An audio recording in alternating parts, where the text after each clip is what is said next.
Well, welcome back to Beers in the Attic again. We have another fun night. Yeah. I'm with Broc. But what we missed last week, and people are like, hey, where was it? We didn't say like... What's on tap? What's going on? What are you drinking? Things like that. So, I mean, you don't have to drink to be on the podcast. You don't. We're learning this. And as we get more people on the podcast, how many people don't drink? Maybe we should, Stop drinking? Stop drinking. So we're going to think about that. But on tap for tonight, as always, we got our little unofficial sponsor. I don't know if we want to say unofficial sponsor. We're going to have a different unofficial sponsor. Okay. All right. So we have on tap tonight, good old Nelson Alpine. Our unofficial sponsor, though, where we're getting dinner from, Oaks Tavern and Kitchen. Always a great place to be. Yeah, I love that. So it's a good spot. Good spot. Broc has great memories there, so that's kind of... Yeah, sure do. So with that, cheers, because we got a really awesome man tonight, Rick Ramirez. We are excited to have you. And the fun fact about Rick, everybody, is... He can beat your ass? He won. Okay. He can beat your ass. But the thing about this, when you look at education, you see like, hey, how did you get to education? When we go recruiting for teachers, I don't usually go to the boxing gym. And what I found out about Rick is Rick said, guess what? I'm a teacher of the year in El Paso, Texas. And I can box. And I'm a Gold Glove winner. I said, that just doesn't seem like they match. But I was just like, classroom management must be easy for perfect. Oh, yeah. Perfect in his classroom. And so when I was like, hey, Rick, can you come on? He was like, oh, yeah, of course. I'd love to come on the podcast. And then we had a little bit of delay today. Got a little bit nervous. But it all worked out. We got our headphones on. We're going to go game after this. We play video games after this. We got our gamer headphones. Right. It's all good. So we have Rick Ramirez. Rick, you are a wonderful, amazing teacher out of Texas. You are a teacher of the year. He's been on the Ellen Show. He's been on the Ellen Show. We can't wait to hear about that. So as we always do, we always ask people first and foremost, who are you? So who is Rick? Before I get into that, I mean, you talked about classroom management. You're absolutely correct. That classroom management point. I invited some of my students to my last Golden Glove tournament. And after that, I won, by the way, but after that, they never misbehaved again. Next book for us, classroom management. Go boxing. The end. I like it. Okay, back to Rick. It was a smart idea. Yeah, smart idea. Yeah, it paid off. So I'm from El Paso, Texas. That's as far west Texas as you can go. Some people don't even consider us Texas, but we border Mexico, and we border New Mexico, and we have a unique culture here because we also have the second biggest military base, Army military base in El Paso. So we get it's a Hispanic town, but we do get the diversity from the military, which is awesome.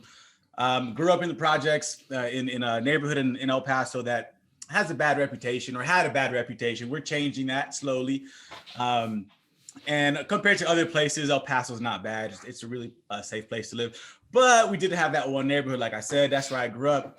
The projects of my family, there's 5 boys, 1 girl.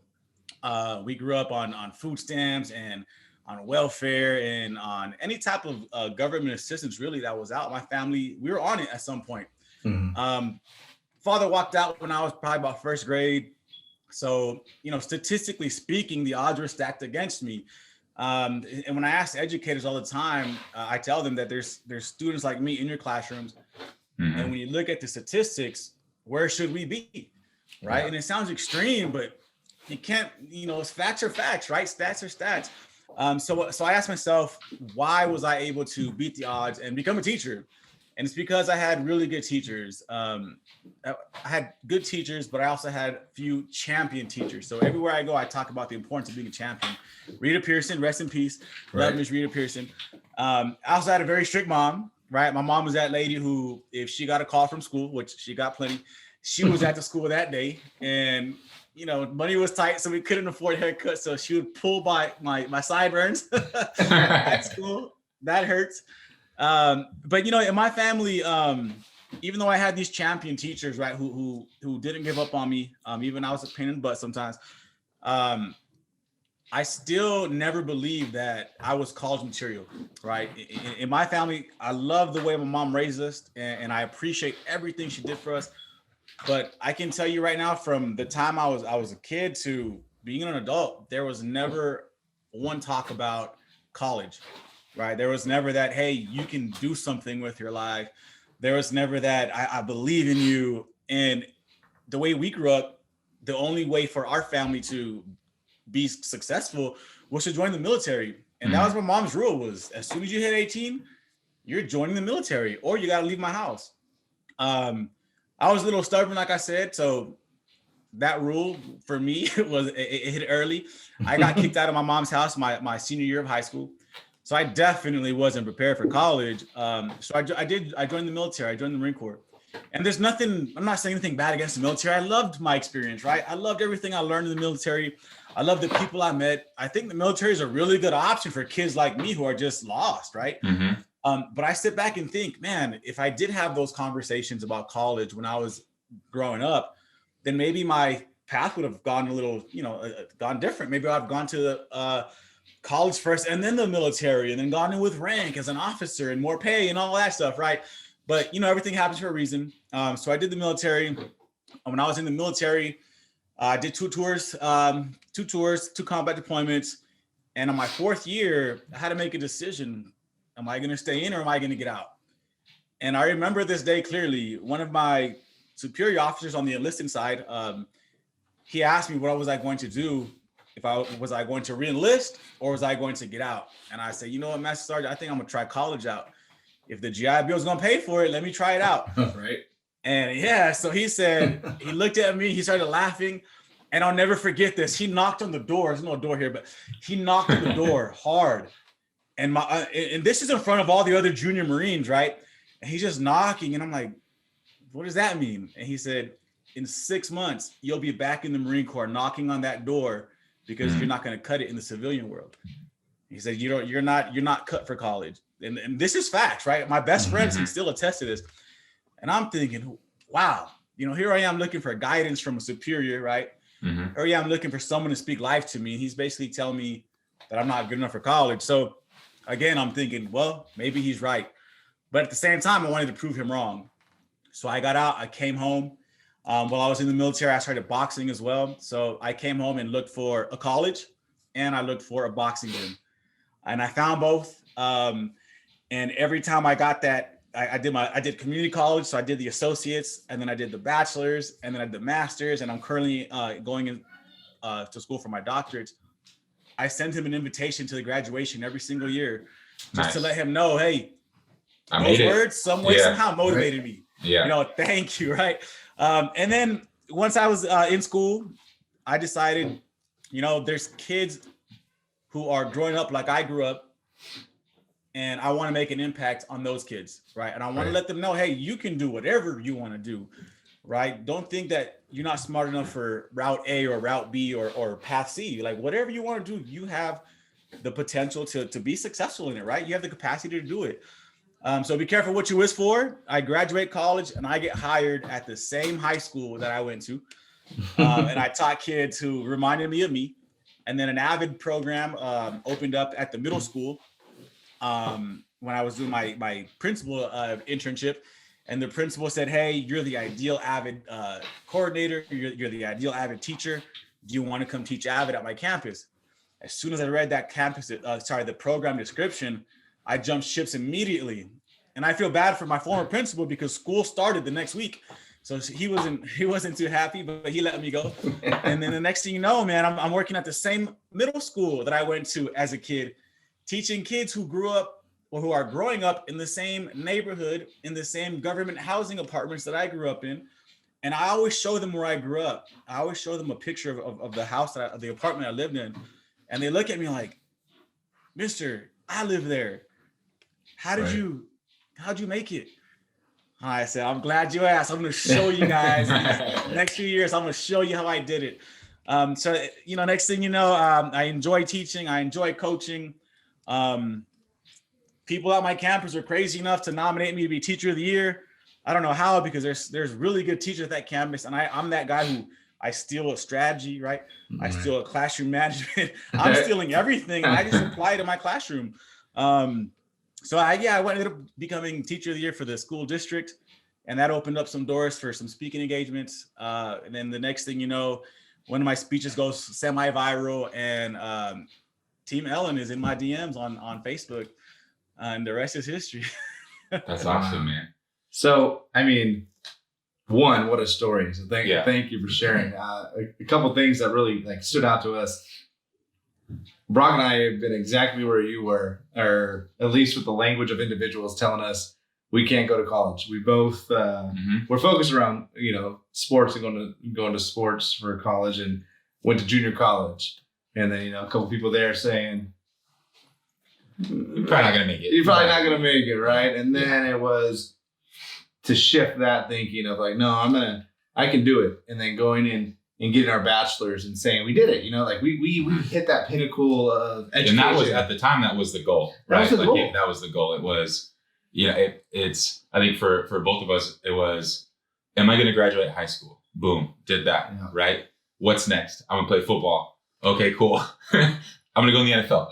No. Okay. False. So then it was all right, my goal is to get my bachelor's. Right. And then you kind of keep going from there. And I didn't mean to butt in, but I had a quick question if I can ask. Oh, sure. While it's on my mind before I forget. So I love that part about how you were talking about being like a championship teacher, right? Like almost like you're being an advocate for kids. And so one of the things that I was wondering is like, how do you build that mindset? Like, how do you build this mindset of being a championship teacher and fighting for kids? So it's kind of a two-part question. That's one. I'm gonna add on to it. So I got some. Okay. Okay. And then the other side of it too is, I think it's the cop out is it's easy when you share a similar experience with your students, right? So like you have a very similar narrative, so you can connect with kids in your neighborhood that you teach. We have a similar experience. We can connect with kids at our school site that we teach and mentor. But if you're a teacher, or if you're an educator or a leader that didn't come up with that kind of background, how do you remind yourself to be a champion for kids and to fight for kids? So kind of a two-part thing. One, how do you set the mindset? Two, how do you remind yourself to be empathetic if you didn't live that life? Awesome. Yeah, perfect. So I really got lucky. When I came into education, I saw Reader Pearson's TED Talk. Every kid deserves a champion, right? An adult who will never give up on them, who understands the power of connection, and insists they become the best they can possibly be. It's 8-minute TED Talk, but I saw that TED Talk while I was in college, right? And I thought, dang, this lady gets it. Like, I think all of us have been there. We all said, she gets it. I want to be like her. Get me to that platform. Yeah. So and just reflecting on my upbringing, I did have those champions in my life. So I guess I kind of had it easy with the mindset part because it was already embedded into me during my undergrad studies. And then the reflection piece with my teachers, with my teachers coming up. And then the second part of your question is, if you don't have necessarily that exact relation point with your kids, how can you remind yourself to be their champion? And, I tell teachers all the time that kids don't care about our titles, right? They don't care that you have a master's degree or they don't care that you got a PhD in front of your name. They really don't. What they care about is, do you treat me like a human being? Do you respect me, right? Are you going to make a big fuss about my hoodie on when, things like that, right? So I tell teachers all the time, like, even if you don't come from that neighborhood, or even if you don't have the same upbringing as them, we've all been through trials and tribulations in life that everyone can relate to. Right. Everyone's gone through depression some point in their lives, right? Sharing, being vulnerable and sharing what you've struggled on your journey, right? Whether you lived in one side of the tracks or the other, right? We've all been through similar experiences in life that kids are just looking for us, asking, how am I going to get through what I'm going through? And the answer for that is, well, teachers, we have that life experience. We have that wisdom. We have to break down that. I tell teachers, we got to take off that teacher badge. We got to take off that principal badge, and we just got to be human with our kids, and reach them before we teach them. That's what I always tell you. We got to reach before we teach, and letting them know, hey, I'm human just like you all. once I get to know who you are, once we establish this relational capacity, once we establish this trust in our classroom, we're gonna learn about each other, right? And the first thing that I do is I share my story. First day of school, even if the principal says, "Hey, we got to go over rules and regulations," I don't do that in my class. Sorry, principal, I don't do that in my class. In my class, we're gonna start that relational foundation from the get go, right? I want my kids to come to school and say, "Man, I can't wait to get to Mr. R's class." Right? I don't want them to say, "Oh, we're going over rules and regulations of the whole." No, we're having fun in my class. We're going to start learning about each other. And then I'm going to share my life experiences with you all, because what I've been through, you can relate some way, somehow, especially nowadays with mental health, right? And social emotion. Man, our kids are hurting. All they want to know is that teacher who is this boxer guy with tattoos, he's human. Yeah. He's human. So I can definitely come to him if I need help with a math problem or a history problem or whatever or a social emotional problem, right? So I hope I answered your question. Yeah. Building that gap, bridging that gap. I'm sorry. Yeah, no, I think you 100% touched on it. I think what I took away was that social emotional aspect of it, where you got to make sure that you're there for kids on that social and emotional level.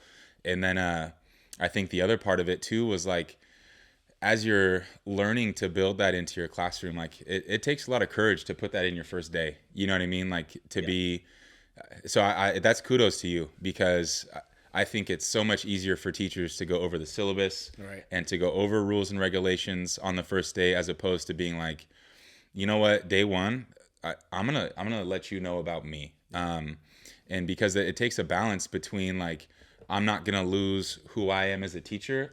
Like what you were saying, I'm not gonna lose my teacher badge. Like, you best believe that I'm still your teacher. But like, how do you also find a balance to let students know who you are as a person? Because like you said, it is being vulnerable. Like, you got to take that little badge off in order for them to open up to you. And the last conversation we had was like, how do you find moments in that edge time to meet with kids and to really dive in with them and learn who they are as a person, to give them a chance to be vulnerable too. So you definitely answered my question. I think there's a lot kind of clicking and connecting right now in that social emotional component. I think if we're thinking about that in building relationships with kids, especially on that first day and throughout the year, I think that's huge. And yeah, so like Rick, I really appreciate that, because it is about the relationship. It is about the connection. It is about, who are you? Why should I learn in your classroom? And you have that thinking, that narrative. Broc and I have had that thinking, that narrative. It's about the connection. It's about who the student is and who I am. So let's connect. But there's teachers still out there that say this isn't the right avenue. Like, we're wasting our minimal instructional minutes. Why are we doing that? And so I guess, Rick, have you experienced the pushback? Have you seen somebody walk down your room and be like, "Hey, what are you doing? What are you doing, man?" Like, no, kids are smiling, laughing, having fun on day one with you. You're losing time in curriculum. Yes, right now. like why are you doing that? Yeah. How do you, because I think we've navigated how to have some of those conversations. How do you have a conversation with a teacher and say like, "Hey, this is why I do it"? Yeah, definitely. I get that all the time. Like I said, once things started to open up for me, I get to share with different schools, and I get that pushback all the time. And that's when I come back with, we're data driven, right? We're research driven. So I bring the research, right?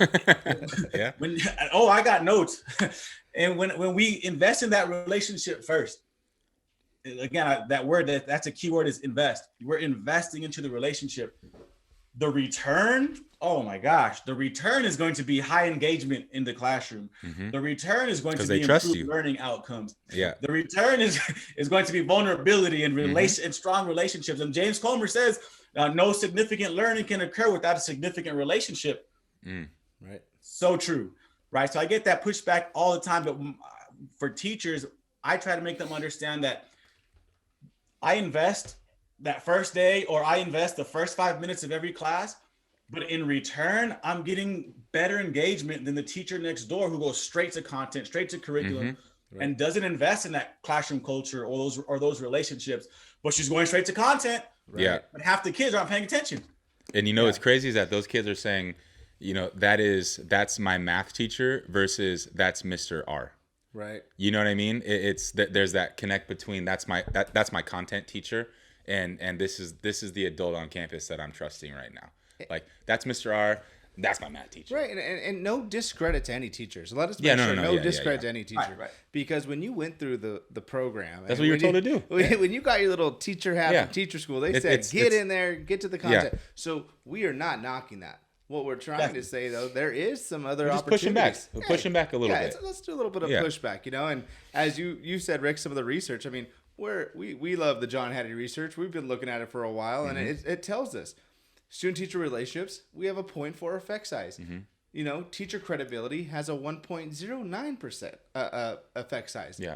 We're seeing when there's a connection between the adult, there's actually going to be learning, growth, connection, and that's what we're searching for. And I think that's like the cool thing when we get to talk to individuals, we start to hear a trend. Relationships matter. Relationships matter. Relationships are important. I like the guy with the beard. I like the guy with the tattoos. Hey, my teacher's a boxer. Hey, did you know my teacher's a singer? How many times can our students come home and say something more cool about their than teacher. just I have a teacher? I want my son to come home and be able to say, did you know my teacher beat the Taco Bell challenge yesterday? They ate $20 worth of Taco Bell, and that would be you. I would drive over there and say, how'd you do it? Yeah. But those are the things that connect kids. Yeah. And so when we talk about connection, Rick, and when we start to have the conversation, as Brock and I have worked with our students, and we start to see where our students come from, one of the areas that I think teachers struggle with, and some of the connections they have with individuals is students in poverty. Students that come from the background that you were saying you come from, and they say, I don't know how to connect. I don't know what to say. They don't want to be here. They're hard to reach. They're hard to teach. And you've been kind of explaining it a little bit, but push a little bit harder, Rick. Like, who is that teacher that made that first connection for you? Like, what did they do? Like, how did you say, like, oh, they removed the label of poverty. They removed that I'm a, in this circumstances, and this is how they connected with me. They were able to maybe build you up. Yeah, definitely. The first teacher that I had that comes to mind is my 8th grade math teacher. Keep in mind that by 8th grade, I was already ditching class, and especially math class, right? It's not my favorite subject either, man. Typical. You're good. We understand. Yeah, you're good. So, but 8th grade, I'm thinking, I'm not going to go to class. But this teacher, Mr. O'Malley, who had a very different upbringing than I did, he understood that there's power in connection, and he understood that once he learned about us and he applied what he learned to his instruction, he applied what he learned to his classroom culture. That was going to be the little hook that he needed to get all of us into class. And that's what he did. He knew where we come from, we love hip hop. And Mr. O'Malley, he was a suit and tie guy, and a tie really up here, right? All nice. And he looked great, but we couldn't connect with him that way, right? From an appearance standpoint, there was no connection. He's like, I don't care what I look like. I don't care what y'all look like. I know that you guys love hip hop music. He taught me my first lesson in education before I knew I was going to become a teacher. What you teach is important. Yes, the content you teach is definitely important, but who you teach and knowing how to reach them is just as important. And it was simple. He just started playing hip hop music during transition time. So now you get all the kids walking by. We hear Nelly. Nelly was the guy. We hear Ludacris. Like, what's going on in Mr. O'Malley's class? Why couldn't they be in that class, man? So I Next want to thing be in you know, that class. our I want to head- be in that class. Right. Yeah. We're poking our head into class, and he took it a step further. He learned the lyrics.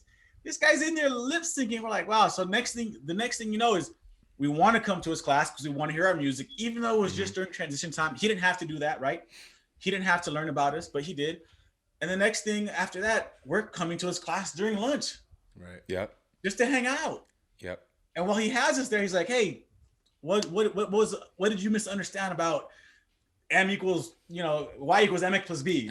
And we're like, oh, okay, cool. And then next thing you know, we're hanging out in his classroom after school. Yeah. What I loved about Mr. O'Malley is that he still gave us ways to earn extra credit that had nothing to do with content. Mm-hmm. Right? Or so we thought. He would tell us to calculate CD sales for these hip hop artists.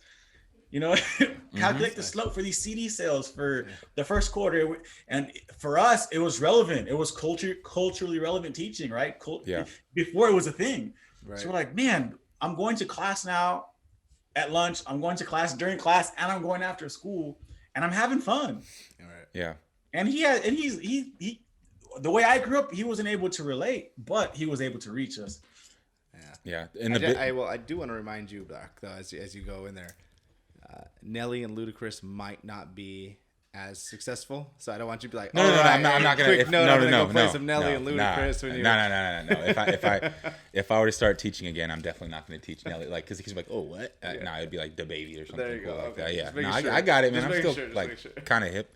But no, I was gonna say, like, bringing it back to what you had talked about earlier about vulnerability, right? Like, how do you develop relationships? So, yeah, the teaching was culturally proficient, but the biggest thing that stuck out to me was the fact that Mr. O'Malley was able to make himself look kind of like a goofball, right? Like, be a little silly, lip syncing and listening to music that y'all knew he didn't like.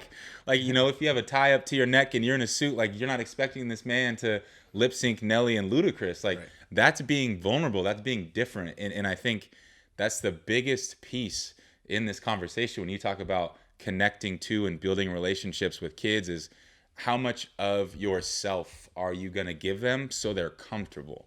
You know what I mean? But and again, it's a balance. And I don't know if we have the literature or the research behind it, but like how do you do that while maintaining a level of respect and maturity to run a classroom still? And I think sometimes that's where that you know, nervousness may come in for teachers. But that was the biggest takeaway for me from what you said. Like, you're building this relationship because your teacher is trying. You know what I'm saying? Like, they're trying to connect with you and they're showing you that they care.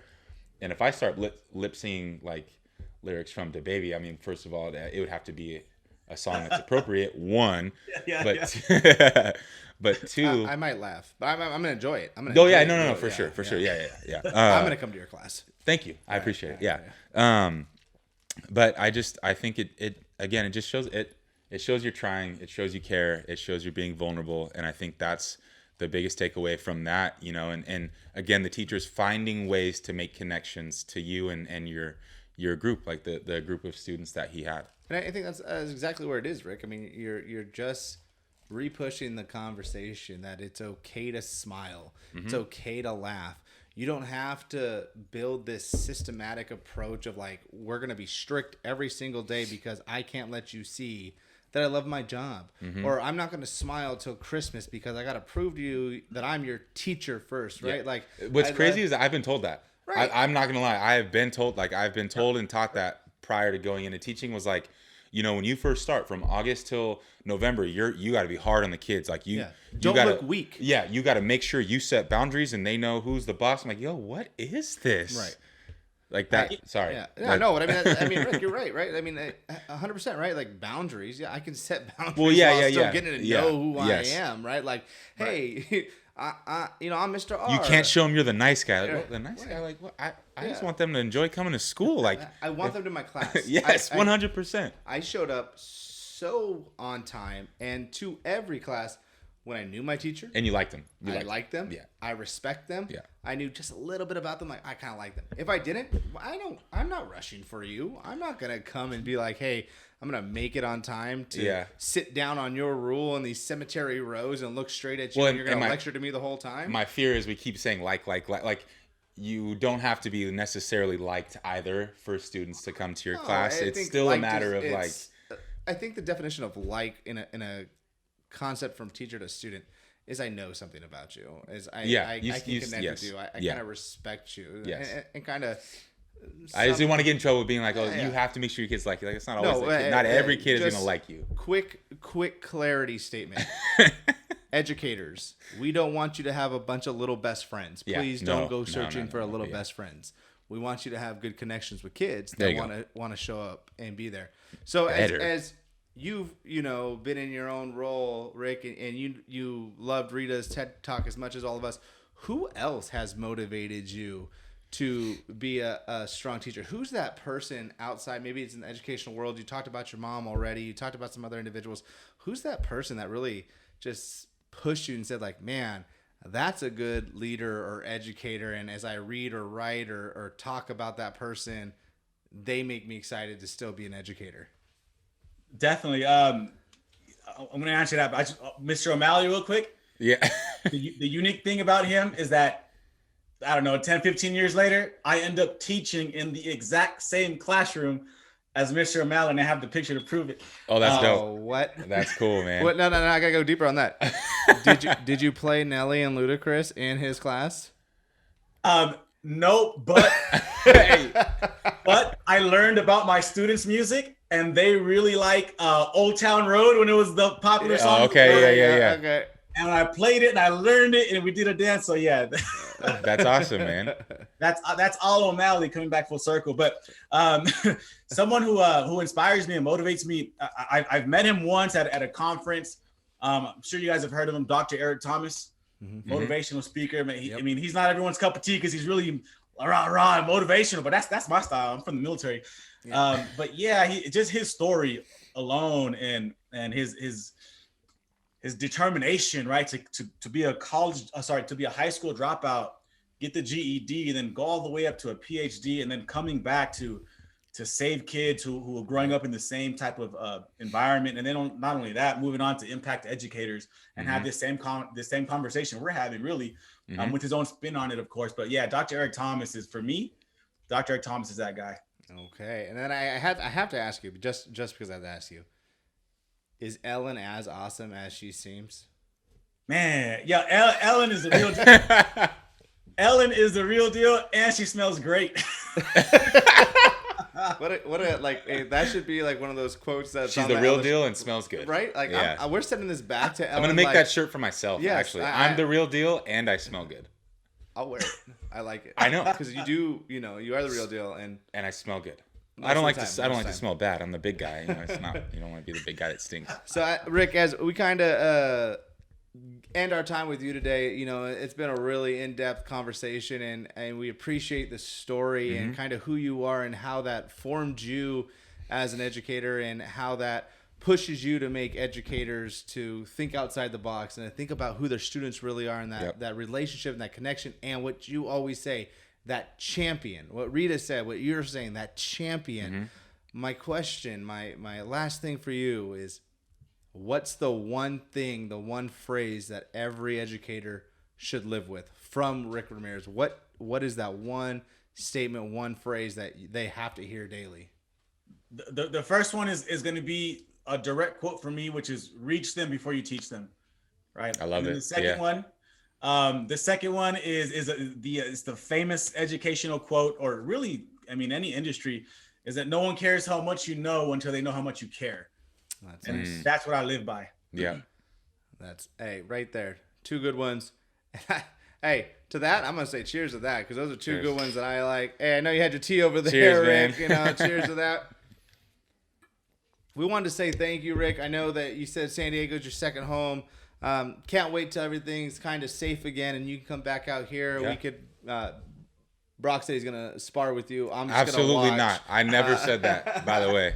Never said that. But it's just refreshing to hear another educator working with kids, working with young kids, and just saying the relationship matters, the connection matters, and being vulnerable matters. Being vulnerable matters, and I'm gonna be your champion. So, as you said, rest in peace, and thank you to Rita and all the things that she has created. But again, let's be champions for students, and I know that's your motto. I know that's what you're pushing. So I gotta see it. Oh, there it is. There it is. So before we go, what's on the shoulder, Rick? This is, when I say be a champion, I literally mean it. And I take this everywhere I go. And I tell teachers, a lot of our kids out there, man, we need champions, right? Yep. And the relationship part, it's more than just fluff. It's an investment that's going to pay off dividends, because at first, when you build that relationship, kids are going to learn for you because they respect you and you respect them. But eventually, in time, they're going to love that learning process so much that they will start to learn for themselves. And that's when the beauty of learning happens. So be a champion for your students and reaching for your teachers. Look at that. Love it, man. Thank being you a so much. Thank you, Rick. So nice to meet you, and we'll see you soon. Be safe in El Paso, and good luck in your next year. Appreciate the conversation, man. It's awesome.